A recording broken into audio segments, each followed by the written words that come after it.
If you're not already subscribed to this YouTube channel, hit the subscribe button now and also the bell icon so you can be notified when a new video drops. And if you're already subscribed, check and make sure that YouTube hasn't tried to unsubscribe you. Seems every week I get a few people who message me telling me that YouTube took it upon itself to unsubscribe them from my channel. And of course, be sure to give the video a like. The white supremacists hate that. Now, that said, with the number of Confederate monuments being taken down in recent weeks, the white supremacists, especially those who consider themselves to be a little more educated than the average inbred, they've been taking a number of high-profile L's. They understand exactly what those obscene monuments stand for. They are the white supremacists having, they thought, staked their claim. We're going to put a symbol of white supremacy in the middle of the town square. We're going to put it in front of the courthouse. This is to mark it as a white supremacist stronghold. That's the whole point. And with the removal of these symbols, white supremacists understand that what they stand for has also come under strict threat. David Milch explained that when it comes to symbols, symbols are very important because symbols are how groups of people focus their collective will. A symbol gives a group of people the ability to come together and accomplish great things, even when the symbol's origin has been removed.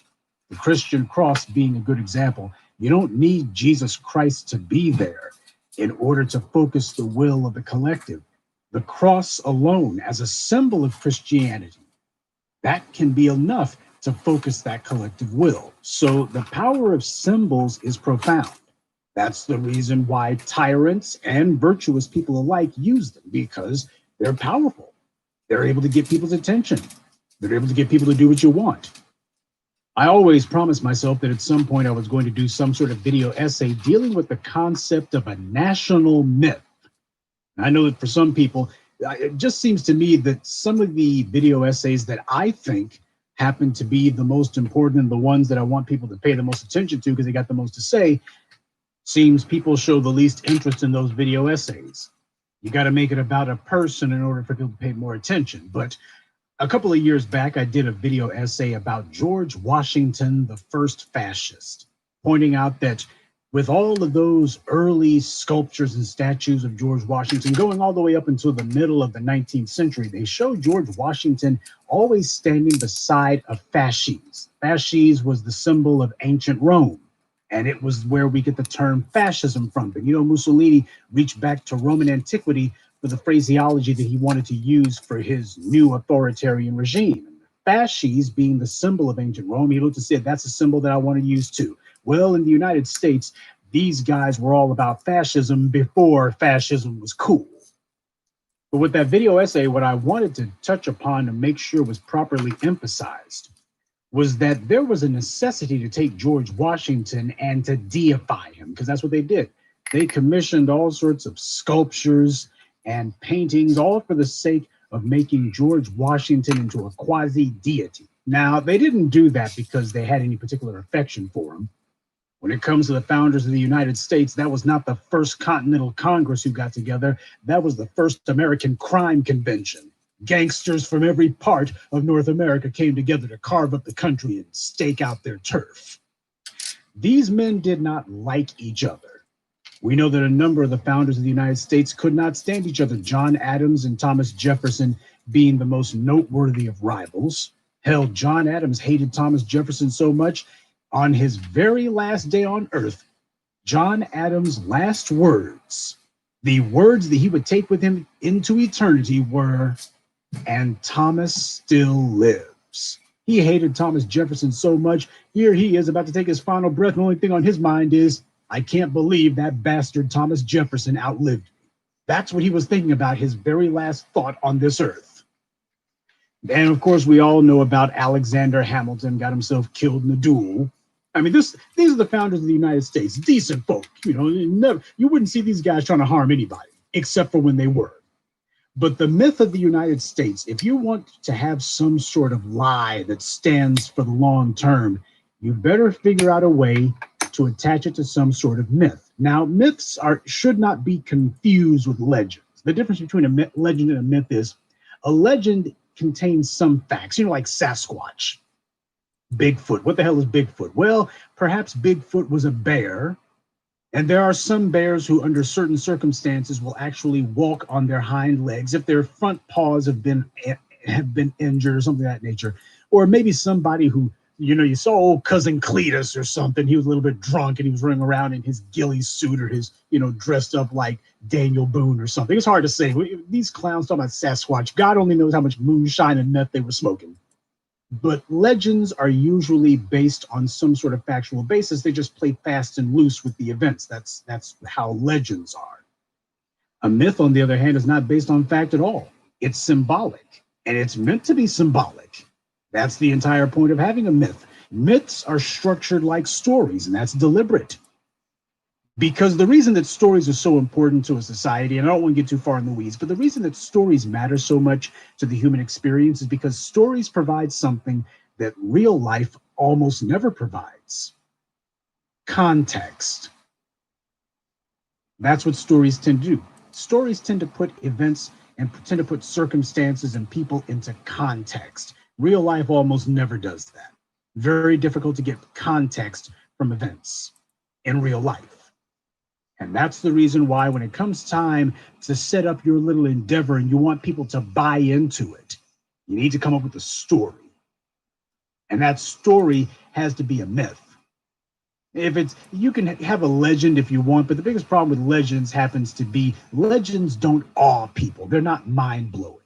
Myths are. Myths of a necessity require you to suspend all disbelief, not just a little bit. It requires you to suspend all disbelief. And once you suspend disbelief, well, you're just going along with whatever you're told, which is the entire point.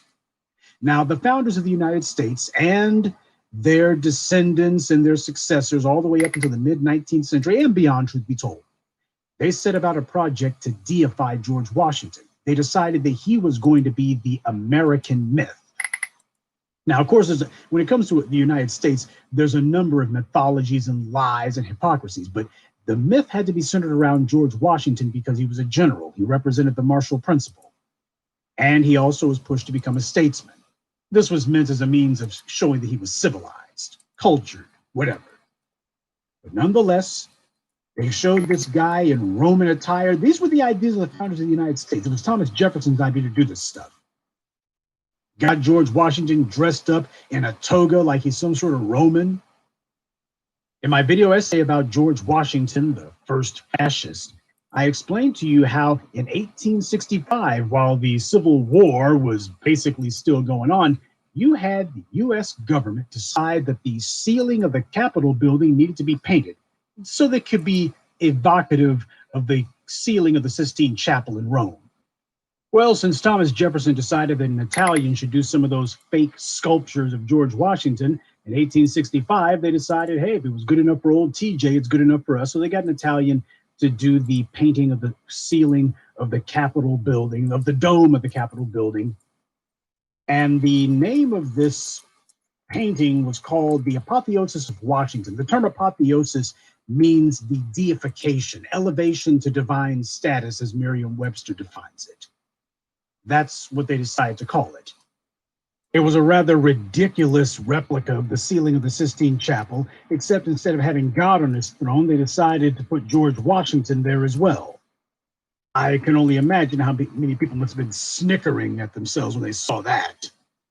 I mean, take a look at that. It would be ridiculous if it wasn't for the fact that people actually took this stuff seriously, and they've been looking at it for over 150 years, and apparently it never occurred to them, hey, isn't this just a little bit strange? It's supposed to be a Christian nation here, but they have no problem with taking a slave-owning white man and putting him in the place of God. Apparently, nobody saw the contradiction in that. Nobody seemed to think that it was terribly blasphemous or wrong or sacrilegious 150 years ago, and apparently today they still don't seem to have a problem with it. And they had one of the angels or the muses or whatever you want to call it holding a fasces. But this is deliberate. You see how this is just an ongoing effort that they engaged in over the course of decades to build the myth of George Washington as being a deity. And keep in mind, those statues and such, those sculptures originally, they were done during the time when George Washington was still alive. He may not have seen all of them, but he definitely saw a few of them, and he didn't seem to have a problem with that. See, one of the other lies that gets told about old GW is that he was ultimately a humble man, and in the early years of the Republic, which was no republic at all and never has been, they had the idea that maybe America should have a royal family and that they would nominate George Washington to be the nation's king. And George Washington said, "No, I do not want to do that. This shall be a nation of laws, not a nation of men." Problem is, it's always been a nation of men, not of laws. A nation of men indeed, white men. The laws be damned. Whatever white supremacy says on Monday, that's the law. And if it says something exactly the opposite on Tuesday, that's the law. Just like Greg Abbott over in Texas. You had that asinine hairdresser, that white woman in Fort Worth, I think it was, who violated social distancing. They told her, the governor Abbott, he gave his orders saying you got to close down your shop. But because it was a black judge who told that woman, since you refuse to close down your shop, I'm putting you in jail for 7 days and I'm putting a fine on you, Governor Abbott said, "Yeah, I know what my executive order said. Well, I'm reversing my own executive order." That is a nation of men, not a nation of laws. That's the very definition of it. Whatever I said on Monday, well, because the wrong colored judge decided that he was going to sentence the wrong color person under my law, I'm going to change my law. But George Washington, you had to do this for that scumbag. You have to make a myth out of him. You have to deify him. You got to make the guy into a god, because after all, no one questions a god, no matter how many sins that god may commit against them. That's the reason why you do it. You are deifying not only him, but everything that he's done. What that shows is the exact same idea of we must deify George Washington. They weren't doing it because they liked him. These guys were doing it because they wanted to solidify their power over the minds of the masses. The founders of the United States were rivals with each other.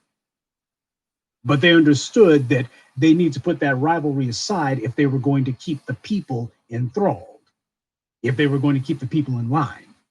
Hence, the absolute necessity to create a national myth. And this is not unique to the United States. A lot of countries have a national myth of some sort. The most famous, of course, being Rome, Romulus and Remus, raised by wild wolves. And, obviously wolves would not eat babies. I mean, that would be so unanimal-like of them. That would be so strange for a wolf to actually raise children as human children as opposed to eat them, which is much more likely. But hey, come on.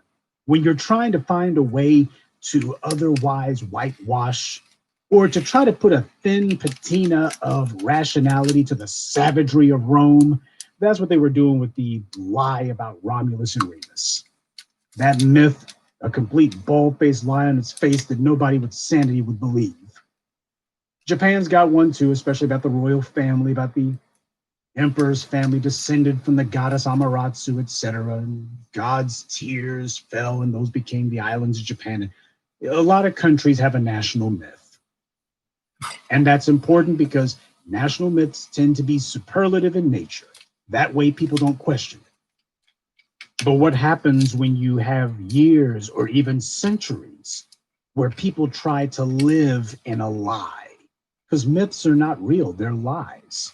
They're not even legends. Legends are based partially on fact. Myths are not. So what happens when people try to live out a lie? What happens is reality always has the last word. That's what you see going on right now. A lot of individuals, a lot of people have been allowed to live in a lie for centuries. And because they've been indulged living in this dream world, now you got black folks kicking them in the keister and telling them you're getting a wake-up call whether you want to or not. See, after all the centuries of black folks getting the Negro wake-up call, now the white supremacists are getting their cracker wake-up call. And they ain't liking it too much. But this is what has happened recently. These people told themselves that because their lies have never been challenged, they never would be, and now they are. But they're also showing you they don't care whether or not it's true or not. This is not about truth. This is not about whether or not the Confederates actually were some sort of Southern patriots, some sort of selfless individuals fighting for their own twisted idea of honor. That's not the important thing here. They know exactly what it is that they're doing. And this is deliberate. The United States government, the lie that the Confederates tried is no different than the lie the United States have been living out. And I can tell you right now, had the Confederacy been successful, at least successful in a military sense, they were certainly successful in a political sense after the war. They lost the war but won the peace. But had they been successful militarily, I can tell you right now, they would have elevated Jefferson Davis to some sort of quasi-deified status. Yeah, he was running around in a dress half the time. That's how he got caught, by the way, running around in a dress. And sure, you would have had these clowns claiming that somehow God had inspired them with some sort of vision, which is exactly what the Dutch occupation regime in South Africa did. A bunch of Calvinists. They didn't have the military power to challenge any of the Europeans elsewhere in Africa. So they pulled some rearguard stunt in Southern Africa and told everybody that, well, God wants us to have this. God wants us to. Now, myth can be innocent enough if you're talking about another country where their influence doesn't hold sway over where you are. Myth can be harmless enough if it's told to everyone that this is all made up and please don't take this seriously. But what happens when people are told a myth and they're told to believe it and this is the God's honest truth? You need to buy into it. Myths become dangerous when they become politicized. And as I've taught you, when you use the word politics, when people bring up that term politics, you make sure that you understand what that word actually means. Because when I use the term politics, I'm not talking about left wing, right wing, Republican, Democrat, conservative, liberal. I mean politics in the true sense of the term. The definition of politics is the distribution of power in a given setting, because no matter where you are, no matter what group of people you're around, there's always an uneven distribution. It doesn't matter if we're talking about bedroom politics, if we're talking about family politics, office politics, or electoral politics, which is the type that most of you have been indoctrinated to believe is the only form of politics. There's many, many, many forms of politics in every arena of life. White supremacy has come to dominate most of them. We're in the process of dismantling their stranglehold now. But when it comes to politics and the politicization of myths, it becomes absolutely catastrophic because you're not telling people to buy into a myth for nothing. You're telling them to do so in order to justify actions you want taken. When myth becomes politicized, especially when it comes to politicizing it for the sake of national character, then what a myth is meant to do is it is meant to justify and legitimize either what a country has already done or things that it intends to do. One of the big lies that's been told about old GW, George Washington, was that he chopped down a cherry tree. That's a lie. That never happened. But in the lie, we are told that George Washington's father asked him, Junior, did you chop down this cherry tree? I see the tree is already on the ground and you're sitting here holding a hatchet. And I'm just curious, did somebody else chop the tree down and you just took the hatchet away from him, but it was too late? What happened? I can't figure this out on my own, son. What happened? And of course, we're told that Scooter Jr. replied, Pops, I can't tell no lies. The niggers did it. We're told that George Washington said that he could not tell a lie. Now, interesting enough, George Washington wasn't the one who put out this bit of fiction. Some of his would-be boosters did. But as we all know, George Washington was a platinum-plated liar.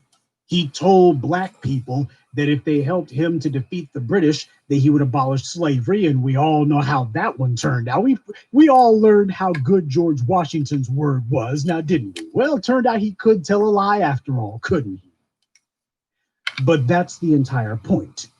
You got people being told that George Washington couldn't tell a lie, and yet nobody ever brings up one of the biggest lies that bastard ever told. And then, of course, children are taught these lies, and they grow into adults who cling to these lies.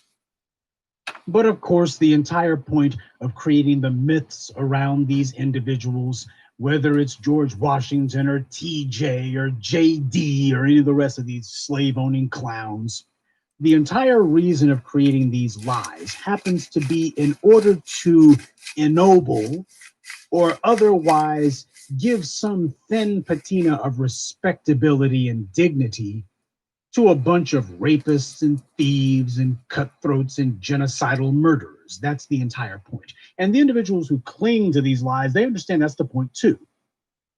George Washington, they could give less than a damn about George Washington. These people who are trying to protect George Washington statues, they sound exactly like the people trying to stick up for the Confederacy because they're doing it for the same reasons. They understand that this is not about George Washington or about Thomas Jefferson or about General Lee. This happens to be about the establishment and the perpetuation of white supremacy in the society. And these are symbols of white supremacy. When it becomes okay to attack a nation's symbols, when you take the symbols, the things that have been used to focus people's collective will, when you have a situation where it's okay to remove these individuals from the places of honor in the society, what you're saying is these guys are dishonorable, but you're also saying that what they stand for is dishonorable, and the individuals whom their rape and murder benefited are dishonorable as well.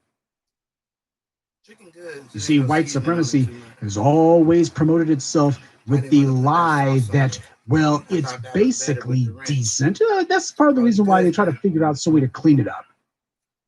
If we can't come up with a moral basis to justify our white supremacist behavior, then we'll try to figure out a way to intellectualize it. We'll try to figure out a way to get some people, some pointy-headed eggheads from the Ivy League who will try to come up with, they'll either use or invent some $10 words that we can try to use. Okay, if somebody can't figure out a way to justify the enslavement of black people on the grounds that black people are physically inferior, well, we'll come up with something else. Hey, we'll come up with a new word, drapetomania. And no, that has nothing to do with upholstery or interior design. But that's what they do. They try to find something that exists and twist it to their needs, or they try to invent words altogether. That's usually what they have to do. White supremacy is so twisted and so idiosyncratic, it can't even use pre-existing words. You got to come up with new stuff to try to explain away its evil and venality. But these people who are trying to argue that there's some sort of justification for holding on to the Confederacy, just understand the exact same thread, the exact same line that tethers the justification for letting Confederate monuments to white supremacy stand are the exact same lines that get used for George Washington and Woodrow Wilson and all the rest of them. Oh, Donald Trump said something that a lot of white folks, conservative and liberal alike, all understand. Hey, if we're going after Confederate statues, well, hell, don't take much imagination to figure out that Thomas Jefferson and George Washington, these guys were slave owners too. Ain't gotta go too far to figure out that Francis Scott Key was a lawyer for slave owners and a slave owner himself. This is the guy who the nation decided they were going to take one of his songs and make it into the national anthem. Yeah, it doesn't take much imagination to figure that out at all. So some idiot trying to tell you, this is about history, this is about history. Well, as Napoleon said, history is a lie agreed upon. Well, at least the Europeans. For the Europeans, history has been nothing but a number of lies. They agree on what the story is going to be, and we're going to move forward with this. Of course, when you got a bunch of lies, that's nothing more than a myth. And what's happening is people are acquainting them, black people are acquainting them with the history as it actually happened. And what they're finding is their lies are not standing. White supremacy requires that people buy into it to some degree or another. That's part of the reason why they tell you that, oh, you got some politicians here who you can vote for. Yeah, they're not going to do anything that you tell them to do. And you're gonna be choosing from a pre-selected slate of white supremacist flunkies and bootlicks that the white supremacists have presented to you. And if you're silly enough to do that, well, you'll be wondering, how come no matter how many times we vote, nothing changes? Just keep on voting, though, because after all, the system is able to be influenced, just not by you, that's all. It relies on that lie. And it also relies on the idea that people buy into the concept that, well, America's not perfect, but oh, this nation's getting better all the time. And why there's nothing wrong with America, that what's right with America cannot fix. That's another lie that the U.S. exported to the world. Oh, don't worry about all the black people who were murdering and lynching and the churches that were firebombing and the black townships that we have burned to the ground and tens of thousands of black people murdered in the process of these genocides. Don't worry about all that. Why, the United States, don't you know that they made Frederick Douglass a U.S. Marshal and he was ambassador to Haiti? So doesn't that, you can't be worried about the burnings of all of these black townships. Don't worry about Rosewood. Don't worry about the Elaine massacre. Don't worry about Tulsa. Oh, well, hey, don't you know that President Roosevelt shook hands with a Negro? That's the lie that they've been pushing because they got a couple of black folks in the back somewhere, the few who they haven't lynched. Well, that means you cannot question them about all this other grimy, evil stuff that they've done. And they have stuck with that line ever since. Oh, don't worry about what's happening with Red Hook Summer. Don't worry about what's happening with the civil rights protesters being hit with attack dogs and water hoses. Oh, what we're gonna do is we're going to have a day for Dr. King, and oh, all that stuff was behind us now. Oh, it's all behind us now, and believe you me, the nation has changed. Oh, yes, indeed, we have changed. Meanwhile, they're laughing up their sleeves, going, "Man, wonder how long we'll be able to get away with this one." They just keep buying it. I'm sure the white supremacists themselves are surprised. This is one of the things we've been telling you for the longest time. You can get a lot of things changed if you stop actually believing what the white supremacists tell you. The white supremacists were the ones who told you that, oh, that reparations thing, they ain't never going to go anywhere. See, what they understand, and you've seen this on MSNBC, they understand that all this crap about trying to change the subject with COVID-19 and trying to change the subject with Trump, we're not getting off of that. What's going on with the police? We are not at all fooled or distracted. Yes, what's going on with the police is important, but it's part of a larger agenda.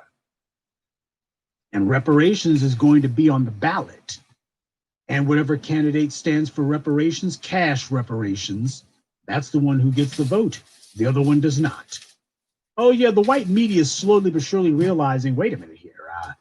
We figured that we gave a little bit of empty lip service to police reform, knows that they never say punishment. We figured that you niggers would see that Donald Trump's not going for any sort of police reform, and the Republicans aren't, and the Democrats aren't either, by the way. They figure that they give a little bit of lip service, black folks will be impressed by this and go, well, you know what? We got to do something we got to go ahead and vote for a Democrat. Joe Biden has said that he's not in favor of defunding the police, and he's not in favor of punishing the police either. But he's not Donald Trump, and that's all. They're still trying that scam. It ain't working. So since they understand they're not going to get us off of this cash reparations deal, because they're not going to be able to change that, they're trying to figure out how to bring in some hand-picked flunky Negroes whose job it is going to be to say that reparations should be something else.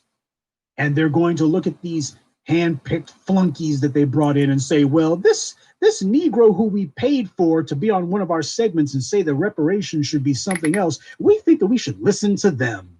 And then we're going to say that, see, reparations have been dealt with. We've dealt with the greatest crime in human history. Why our hand-picked flunky Negro over here, who we paid to be on our program, why she says that it's a dead issue now and it's been dealt with, and everything else is just commonplace bigotry, and well, the issue is settled. The greatest crime in human history has been atoned for pennies on the dollar, most of which are going to be going to white people, and well, that's that. That's what they're trying to set up, to give themselves permission to say, oh, we've dealt with this, that reparations thing. Oh, we have embraced the horror and we dealt with it. Yet another national myth. And that's the point that I want you to get across to yourself. Notice how you start off with one lie. And that lie isn't the only one. The problem with the lie is once you commit to the first lie, you then have to keep telling another lie to support it, and then one to support that, and to support the next one. You have to keep on lying. It never stops. And what happens when a nation is founded on lies? The nation continues lying every day ever since. And I'm sure that during the course of this video essay, more than a few of you have had the thought that practically all religions are based on myth. And of course, white supremacy being the most dominant religion on the planet, certainly an article of faith for Confederates and would-be historians and patriots alike. Both of them believing the same types of lies for the exact same reasons. One's a little bit more vulgarized than the other, but they're both the same. The same neo-Confederate who tells you, my daddy and my granddaddy, I didn't own no slaves. Well, I got news for you. Those same good white liberals out there holding BLM signs, you start talking about cash reparations, they'll say, reparations for what? They'll be sounding just like Elizabeth Warren. You start talking about anything that's going to cause a change in power for black people, something that's going to empower black people, something other than gestures, now they're going to have issues. Don't let the white media con you with that dog and pony show going on Capitol Hill. Democrats and Republicans are both agreed that they do not want any sort of repeal or any sort of blocking of the legal concept of qualified immunity. Qualified immunity was originally created by the Supreme Court as a concept to protect politicians from being sued. That's who the original beneficiaries of qualified immunity were. That's who the first lawsuit regarding that concept was about. It was to protect politicians from being sued as a result of the laws that they pass. And then a couple of years later, somebody decided that, hey, if you're talking about protecting government officials, well, the police ought to be included too. Never mind the fact that the police are not government officials. A sheriff may be because he's elected. But the local thug in blue with a gun and a badge, that's not a government official. He's an employee, but not an official. You got to either be elected or appointed in order to have that, and police are neither. But the Supreme Court, understanding exactly where this was all going, is a matter of, yeah, we want to make sure that we embolden the thugs in blue, especially because we're going to be going all out with this war against black people. You see, at the exact same time that Joe Biden was co-sponsoring and his pals like Strom Thurmond and others were writing legislation that was meant to turbocharge the prison industrial complex, you have the Supreme Court suddenly decide to get hot and bothered about the idea that the police need to be protected legally from any and all claims of liability. These are not at all coincidences. Like the Supreme Court. What, you think the Supreme Court, that right-wing Supreme Court, just decided on a whim? The conservative judges decided they were in favor of gay marriage and in favor of trying to reinforce it? No, the Supreme Court is as political as the Congress. They look at which direction they see the political parties are going, and that's what they look to support and to preserve, except where black people are concerned. They understand when it comes to black people, nah, that's not supposed to be changing at all. That's the reason why the same week that the Supreme Court said DACA should be the law of the land. And yeah, we're going to do a victory lap for LGBT whatever. That same week, they also said, oh, and these 8 lawsuits, these 8 cases regarding qualified immunity. Yeah, we know the Supreme Court made this mess. We know the qualified immunity was a mess the Supreme Court made, and we're not cleaning it up. We're going to throw it back to the Congress, which they know is the same as saying nothing will be done about it, because neither Democrats or Republicans are actually going to do anything about it. The Supreme Court knows that they cannot reinforce qualified immunity because the exact same delegitimization that's happened to the police, they're like, well, hell, the judiciary's next. The judges are going to be the next. So we're not even going to touch this one. Hot potato, throw it back to Congress and say we don't want it.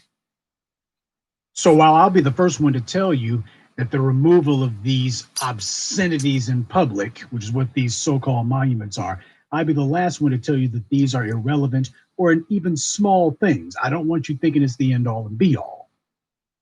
But nonetheless, it does have value, and it also is important simply because it is an example of black people imposing their will. And it is also a reminder to the neo-Confederates and their liberal sympathizers alike that no, we have not forgotten. The former slaves have not forgotten, and these national debts ain't going away. They understand where this conversation is going, so they're trying to manage it right now. As far as they're concerned, the removal of these monuments, they couldn't keep them up anyway. They understood that, hey, if these guys are willing to knuckle up on the police, it doesn't take, and they're willing to knock down statues and monuments, you're not able to hold them up anyway. So you might as well go ahead and pretend as if, well, you know what? We've had an epiphany. We've decided to go ahead and remove them. Yeah, you might as well remove them because the people are going to do it for you. See, the bad guys understand the idea of, well, the government's going to stand back while we violate the rights of black people, but they're not used to the idea of the government not stopping black people's rights from being trampled. When the people exercise their rights and the government doesn't stop them, or rather cannot stop them. Oh, they recognize that all right.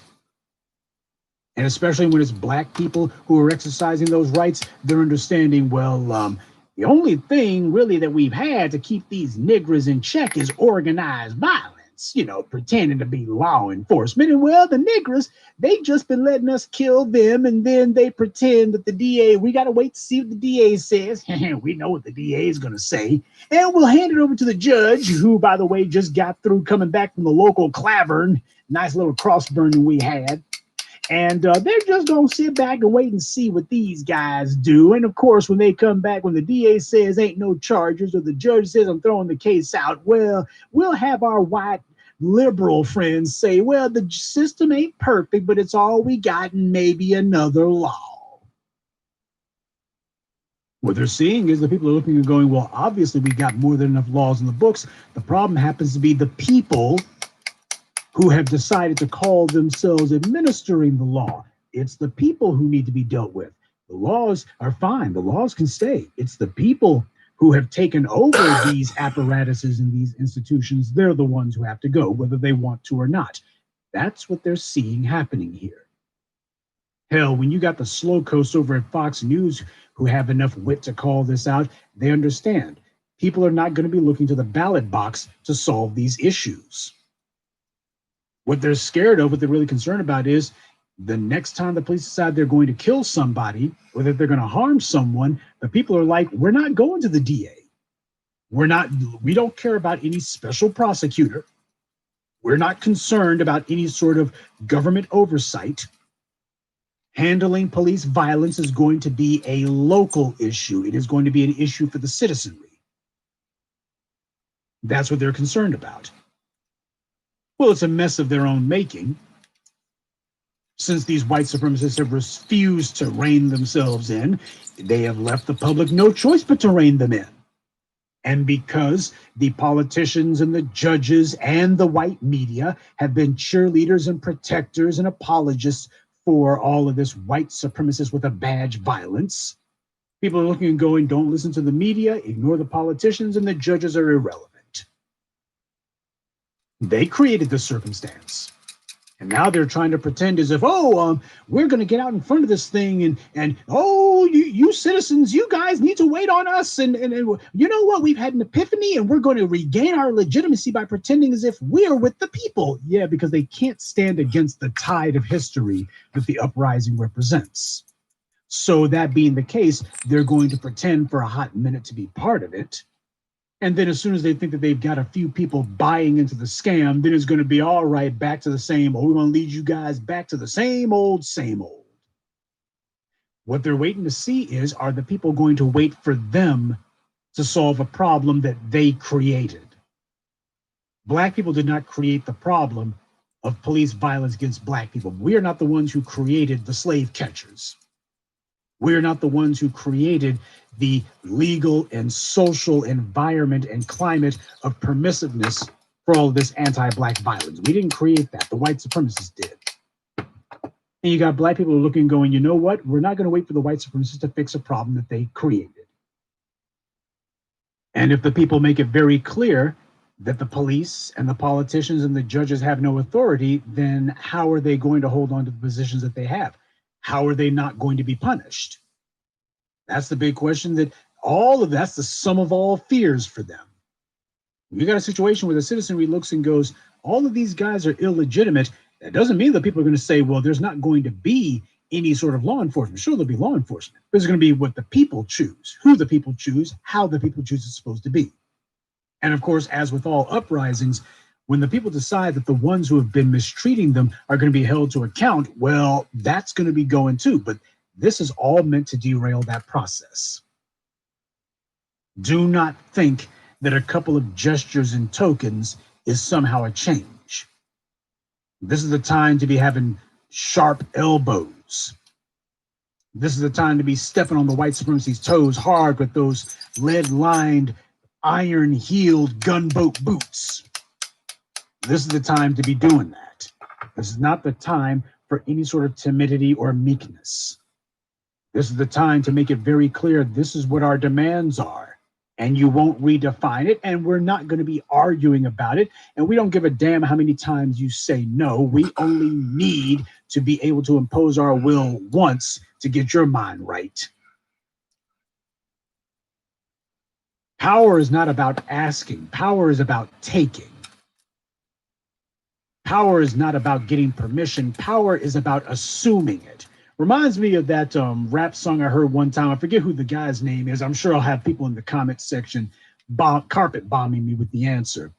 But some rapper who said, I know you're going to let me do this. I know you're going to let me do that. I forget what the name of it is, and it doesn't matter. But the point is, that's the ethos of assuming power. You're not sitting there going, can I? Instead, it's, oh, I know you're going to let me do this. Because you've already assumed, A, I'm going to do what I want, and B, I'm going to have a means to pacify the detractors who decide that they disagree. That is the assumption of power, and that's something that white supremacy has spent 400 plus years attempting to beat out of black people, to cajole us out of it, bringing in preacher man hustlers and other assorted forms of bootlicks and traitors to try to talk us out of. Nobody's listening to the pulpit pimps. Nobody's listening to the Ta-Nehisi Chokes and other white supremacist black friends. Nobody's listening to Barack Obama, your first biracial president, invalidated. No, what's happening now is people are deciding that as black folks, what we need, the most important thing we need is not to get some politician elected to office. The most important thing we need is to get on code. Jason Black beautifully defined being on code is that we all understand what is in our interest and we act accordingly. I added that last part because I want to make sure that we link not merely the knowledge, but also the action. Code is not just knowing what's in our interest, it's also acting accordingly, because that's what a code of conduct is. It is about your actions. How do we act? And how we've been acting is lackadaisical. How we've been acting is all sorts of deferential. And in the process, we have emboldened the bad guys. Now, they're testing us right now.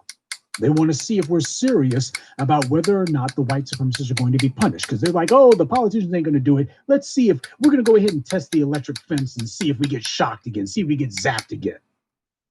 Are these guys really on code, or are they just pretending to be? Was this just some bout of indignation on their part, or is this the new normal?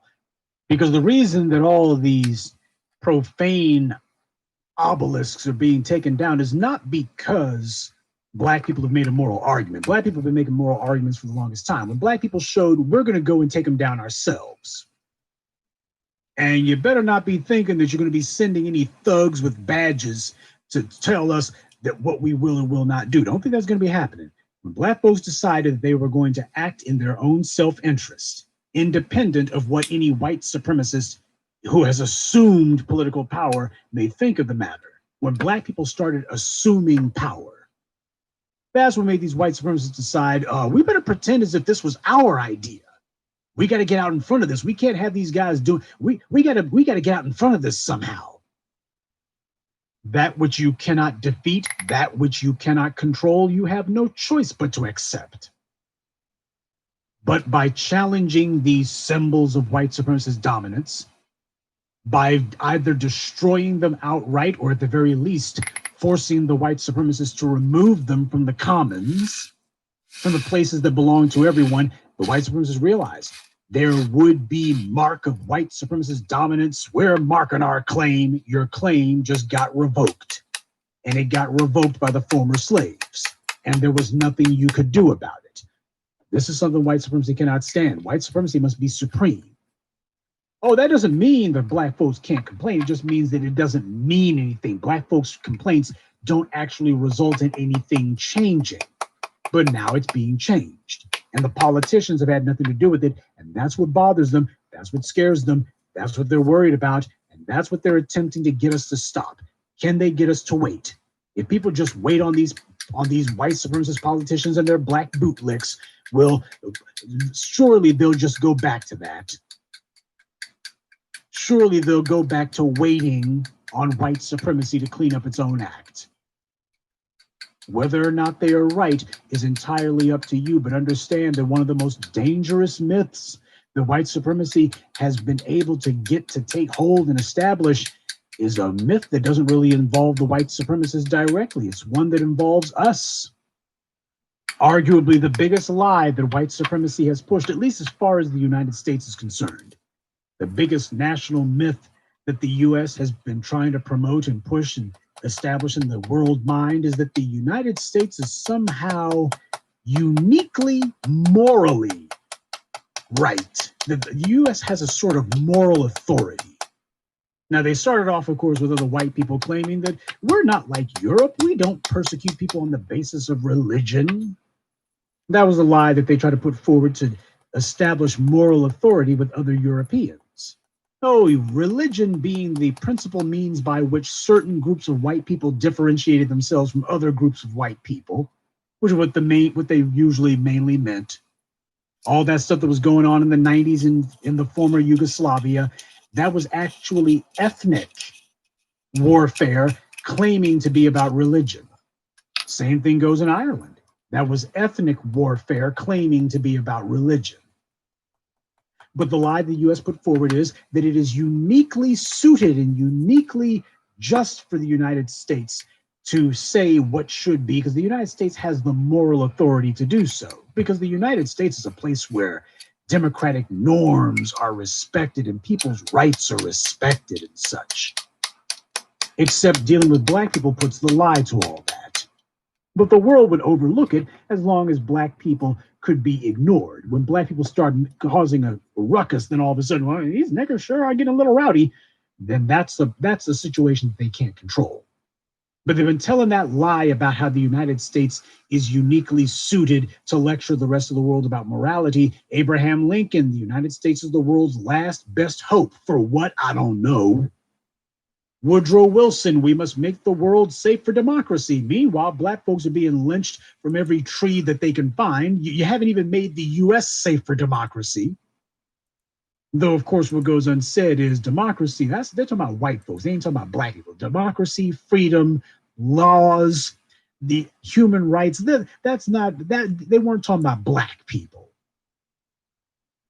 But that's and you can guess with all these other politicians from Roosevelt to Kennedy to Nixon to Reagan to Clinton to Obama, just rinsing and repeating the exact same lie that the United States has some sort of unique moral authority to tell the rest of the world how it should be. And they'll wash your face with World War II, never mind the fact that Henry Ford was supplying all sorts of machinery to the Nazis and wouldn't give anything to the US. The US was as complicit in the Third Reich as the Germans. But there was also another myth, this myth of the United States is on a mission to redeem the world. The United States is on a mission to uplift and otherwise raise up the rest of the world. We're going to make the rest of the world better because the United States is perfect itself. The United States has a unique moral authority that the rest of the world simply doesn't have. And because of the United States' superior morality, the US is in a position to uplift the world, and the world should listen. Well, what goes unsaid is there was another myth that the white media and white politicians and certain white liberals have decided that they would saddle onto black people. And that was the myth of the former slaves have a superior morality of a sort. And because of that, well, black people are also on their own messianic mission, and that is to redeem these white supremacists. Oh, black people are going to redeem all of these anti-black racists. That's going to be the mission of the former slaves. The former slaves see themselves as being on a mission just like Massa. Massa's out here calling himself redeeming, redominating the world. And the former slaves are trying to redeem, win the favor of Massa. Because when he says redeem, Massa ain't talking about uplifting people or making them better. His idea of redemption is now you do what I say. You obey me. That's how you redeem yourself. Do what I say. Black folks, on the other hand, our idea of redemption is massa gonna hug us and say, why, I just love you niggers. See, that's the difference between those who have power and those who do not. But now you got the former slaves. Some of us have been talking some sense into the people. And it's a matter of, no, you can go tell Massa he can keep his hugs. I don't need no hug. Wouldn't want one from him anyway. This is about power. This is about my power. Been stolen, and now I'm here to take it. Well, we need to have a committee. No, you can have a committee. I'm taking my power. Well, when it comes to these statues, we need to have a committee and a vote. And next time that the legislature's in session, well, while you guys are in session, you can go ahead and have arguments about the statues I just tore down. And you see what happened. All of a sudden, deposition of the legislature to change, or the composition of the city council or the county commission to change. Oh, look at how the changes have taken place, and you didn't need a single election to get it done. That's what Dr. Claude Anderson was telling you about. Politicians react to the circumstances underneath them. And when they see that the people are on a warpath, the politicians are like, oh, we better start making some changes because we don't want them deciding to take their anger out on us next. That's what happens when you stop asking for permission and you start taking what is yours, starting with your power. So let's put aside all these myths, like the myth of the happy, obedient Negro. That needs to be put into the ash heap of history right alongside the virtuous white supremacist. So it's not just those Confederate monuments that are getting torn down. The national myths are also beginning to be torn down as well. And it's way past due, but I suppose it's a hell of a lot better late than never.